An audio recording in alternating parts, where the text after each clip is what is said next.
পরিস্থিতি এখন হসপিটালের সেবা কার্যক্রম টোটালি বন্ধ। আমাদের এখানে গতকালকে সর্বশেষ তথ্য অনুযায়ী প্রায় 250-এরও অধিক রোগী ভর্তি ছিল। দুর্ঘটনা পরবর্তী আমরা সকল রোগীকে কোনো প্রকার হতাহত ছাড়াই শহরের বিভিন্ন হসপিটালে আমরা স্থানান্তর করতে সক্ষম হয়েছি। বিশেষ করে ক্রিটিক্যাল যে সকল পেশেন্টগুলো ছিল, যেমন বাইপাস সার্জারি হয়েছে, কার্ডিয়াক পেশেন্ট, এনআইসিউতে থাকা বাচ্চাগুলোকে আমরা বিভিন্ন হসপিটালে সেফলি আমাদের তত্ত্বাবধানে ইভেন রাতে আমাদের নার্স দিয়ে সেখানে আমরা চিকিৎসা কন্টিনিউ করতেছি, এখনও করতেছি। আর দিনে আমাদের প্রায় 6টা বাইপাসে রুগী আছে, আমাদের নার্সরা সেখানে সেই রুগী সেবায় নিয়োজিত আছে।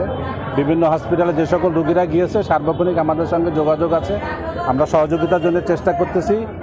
ওই মুহূর্তে অনেকে চিকিৎসাপত্র ছাড়াই এখান থেকে চলে গিয়েছিল, বিভিন্ন মেডিকেল রেকর্ডস তারা ফেলে গিয়েছিল।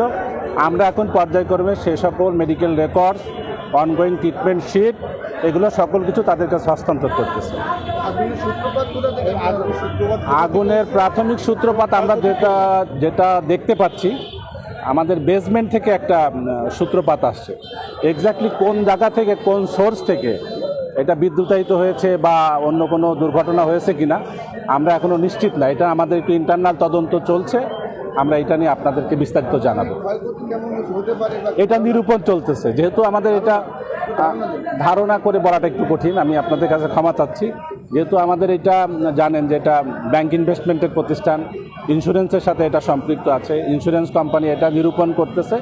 আমরা ফাইনালি আপনাদেরকে জানাবো যে আমাদের কি পরিমাণ ক্ষয়ক্ষতি হয়েছে। তবে এটা বলা যায় যে আমাদের অপূরণীয় ক্ষতি।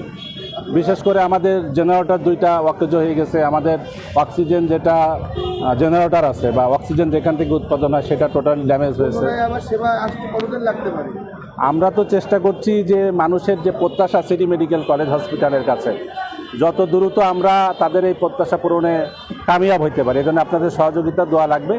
তবে 2-3 দিন তো লাগবে আশা করছি, কোনো ক্ষেত্রে বেশিও লাগতে পারে, আমরা নট শিওর। তবে আমরা চেষ্টা করছি যত শর্ট সময় এটা করা যায়।